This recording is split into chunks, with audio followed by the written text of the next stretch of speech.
வணக்கம். நான் உங்கள் அன்பான சயின்டிபிக் வேதிக் அஸ்ட்ராலஜர் அஸ்ட்ரோரஞ்சி பேசுகிறேன். நல்லது நினைப்போம், நல்லதே நடக்கும்.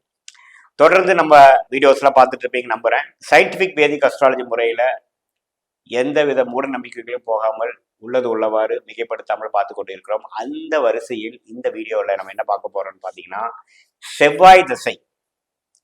செவ்வாய் திசை எந்த மாதிரி ஒரு பலனை எந்த லக்னக்காரருக்கு கொடுக்க போகிறது என்பதை நாம கொஞ்சம் பார்க்க போறோம். செவ்வாய் திசை பார்த்தீங்கன்னா 7 வருடங்கள் வருகிறது. அந்த வருடங்கள் எந்த லக்னக்காரருக்கு ஒரு பொற்காலமாகவும் எந்த லக்னக்காரருக்கு ஒரு அவயோகத்தையும் கொடுக்க போகிறது என்பதை நாம நல்லாவே பார்க்க போறோம். இப்போ பாத்தீங்கன்னா செவ்வாய், குரு, சந்திரன், சூரியன், கேதுங்கிற ஒரு அணியினர், சுக்கிரன், சனி, புதன், ராகுங்கிறது ஒரு தனி அணி. ஸோ செவ்வாய் எந்த லக்னத்தோட அதிபதிக்கு நட்பு கிரகமாக வருகிறதோ அந்த லக்னக்காரருக்கு அற்புதமான ஒரு பலனை கொடுக்கக்கூடியது என்பது வேத ஜோதிடத்தோட அடிப்படை தத்துவம். அதனாலதான் நட்பு, பகை, நீச்சம், அதிநட்பு, விரோதம், ஜென்ம விரோதம் இதெல்லாம் நம்ம ரிலேஷன்ஷிப்ல கொண்டு வரோம். அதை வச்சுதான் பலன்கள் எடுக்க முடியும்.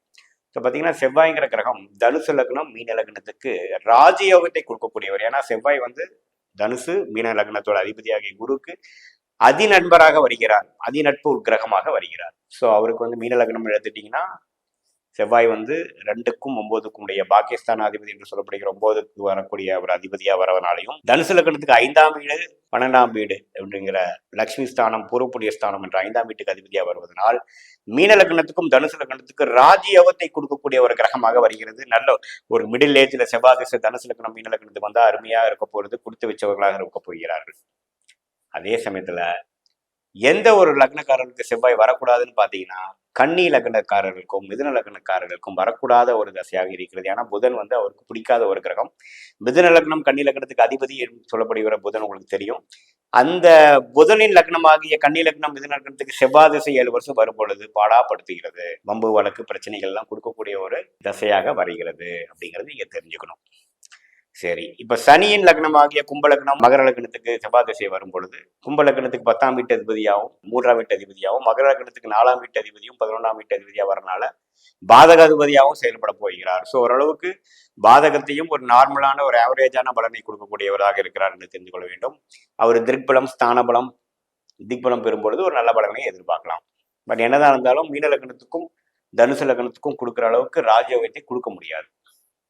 புரிஞ்சுக்கணும். அதே மாதிரி விருச்சிக லக்னம் மேஷ லக்னத்துக்கு அவர் லக்னாதிபதியாக வருகிறார்.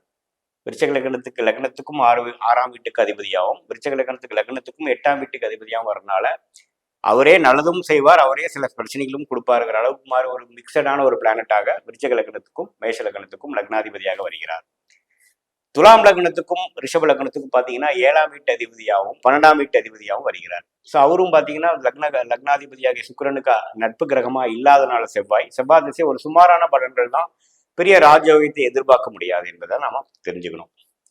கடக லக்னம் சிம்ப லக்னத்துக்கு பார்த்தீங்கன்னா மீன லக்னம் தனுசு லக்னத்துக்கு கொடுக்குற அளவுக்கு நல்ல ராஜயோகத்தை கொடுக்கக்கூடிய ஒரு தசையாக செவ்வாய் திசை வருது. ஸோ செவ்வாய் திசை கடக லக்னம், ரிஷப லக்னம், தனுசு லக்னம், மீன லக்னத்துக்கு அருமையான பலன்கள், ராஜயோகத்தை கொடுக்கக்கூடிய கிரகமாக வருகிறது. ஏன்னா அவர் ஏதோ ஒரு திரிகோண அதிபதியாக வருகிறார் அந்த 4 லக்னத்துக்கும். கடக லக்னத்துக்கு பார்த்தீங்கன்னா 5ஆம் வீட்டு அதிபதியாக வருகிறார், சிம்ம லக்னத்துக்கு 9ஆம் வீட்டு அதிபதியாக வருகிறார். ஸோ இப்படி இருக்கும் பொழுது இந்த 4 லக்னக்காரர்களுக்கு செவ்வாய் திசை வரும்பொழுது நல்ல பலன்களும், மிதுனம் கன்னி லக்னங்களுக்கு மிகவும் ஒரு இக்கட்டான ஒரு பாதகத்தை கொடுக்கக்கூடிய ஒரு தசையாகவும், மற்ற லக்னக்காரர்களுக்கு ஒரு மீடியமான ஒரு தசையாகவும் செவ்வாய் திசை அறியப்பட வேண்டும். செவ்வாய் 10ஆம் இடத்துல திக்பலம் பெறுகிறார், விருச்சிகத்திலையும் மேஷத்திலையும் ஸ்தானபலம், ஆட்சி பலம் பெறுகிறார், மகரத்துல உச்சம் பெறுகிறார். இப்படி இருந்து குரு, சுக்கிரன், பௌர்ணமிக்கு அருகில் இருக்கும் சந்திரன், புதன் போன்ற சுப கிரகத்தின் தாக்கம் இருக்கும் பொழுது திருப்பலம் பெறுகிறார். ஸோ ஸ்தானபலம், திருப்பலம், திக்பலம் இந்த 3 பலம் பெறும்பொழுது நல்ல பலனை கொடுக்க போகிறார். ராஜயோகத்தை கொடுக்கக்கூடிய லக்னக்காரர்களாக இருந்தாங்க இன்னும் அருமையான ஒரு பலனையும், ஒரு சுமார் ராஜயோகத்தை கொடுக்க முடியாத லக்னக்காரர்கள் இருந்தாலும் ஒரு மீடியமா ஒரு நல்ல பலனை கொடுக்கக்கூடிய அம்சமாக செவ்வாய் திசை கண்டிப்பாக இருக்க போகிறது என்பதை நீங்கள் அறிய வேண்டும். உங்கள் ஜாதகத்தில் செவ்வாய் திசை எப்போ வருதுங்கிறது நீங்க பார்த்து தெரிஞ்சுக்கங்க. மீண்டும் மற்றொரு காணொலியை சந்திப்போம். நன்றி, வணக்கம்.